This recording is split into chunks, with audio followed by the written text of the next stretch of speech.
Quem era o marido da viúva de 2 Reis, capítulo 4?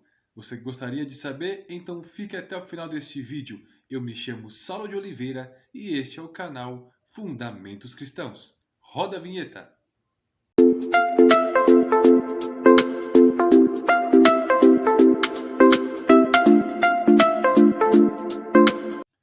Então vamos lá. 2 Reis, capítulo 4, versículo 1. E uma mulher das mulheres dos filhos dos profetas clamou a Eliseu, dizendo: Meu marido, teu servo, morreu, e tu sabes que o teu servo temia o Senhor. Porém veio o credor para levar os meus 2 filhos para serem seus escravos. Vale destacar aqui nesse texto que aquela mulher ela encontra-se no anonimato, porque a mulher carregava o nome do marido. E como o marido desta mulher faleceu, então ficou conhecido como viúva. Nós não sabemos qual era o nome daquela mulher. Mas quem é o marido? Quem foi o marido daquela mulher? Qual era o nome do marido daquela mulher? Nós temos algumas pistas que falam aqui, ó. Meu marido, teu servo, morreu, e tu sabes que o teu servo temia ao Senhor. Então nós sabemos que ele era servo de Eliseu e que ele temia o Senhor. Mas o texto vai dizer, e uma mulher das mulheres dos filhos dos profetas. Quando fala filhos dos profetas, nós entendemos que eles eram discípulos dos profetas, que eles seguiam os profetas. Ou seja, logo eles tornariam profetas, trabalhariam para servir ao Senhor. Então nós entendemos que este homem, marido desta viúva, ele era um profeta, ele temia o Senhor e ele era servo de Eliseu. Mas ainda estamos na escuridão acerca da identidade daquele homem. Mas ao buscar algumas literaturas, alguns trabalhos, a parte da Bíblia, a gente se surpreende quando lemos aqui a obra do escritor Flávio Josefo, em cujo livro se intitula-se A História dos Hebreus. E através desta obra, e também lendo algumas literaturas rabínicas como Sefer Malechem Beit, né, que é sobre o segundo livro de Reis, nós encontramos aqui uma concordância entre Flávio Josefo e os rabinos. E algo surpreendentemente vai acontecer.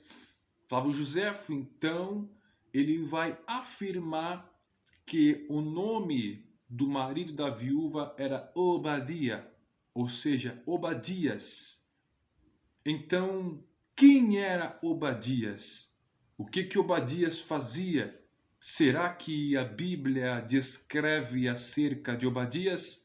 É o que nós vamos ver aqui no livro de 1 Reis, capítulo 18 e versículo 3, que vai dizer assim: E Acabe chamou a Obadias, o mordomo, e Obadias temia muito ao Senhor.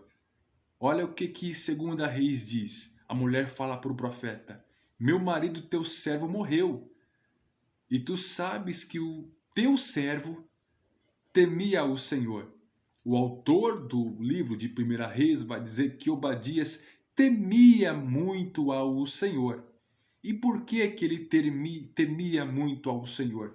Naquela época, aquele reinado, era um reino idólatra, era um reino pagão, um reino que não adorava o Deus dos exércitos. Então Jezabel perseguia os profetas. Naquela época eles serviam a Baal e Astarote. Então Jezabel começou a perseguir os profetas do Senhor para os matar.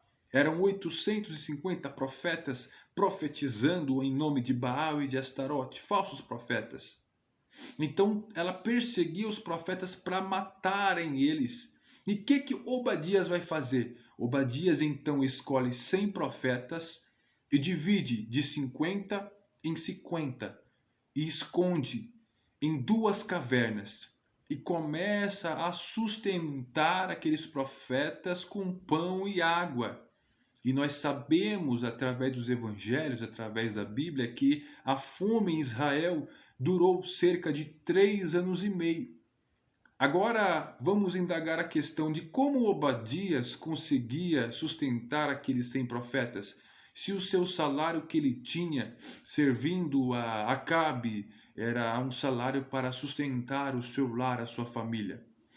A obra de Flávio Joséfo, junto com a literatura rabínica, vai dizer que Obadias pegou emprestado dinheiro com um credor. E segundo a obra de Joséfo, vai dizer que o credor, o nome do credor era Jorão. E quem era Jorão? Era um dos filhos do rei Acabe, que emprestava dinheiro e cobrava juros altíssimos. Só que Obadias se coloca em uma situação que ele não tem para onde correr. Ele, como ele temia muito ao Senhor, ele não podia deixar os profetas morrerem. Então ele pegou os profetas, escondeu os profetas e sustentava os profetas. E ele negociou com Jorão que iria pagar esta dívida. Só que alguma coisa vai acontecer na história. Obadias morre.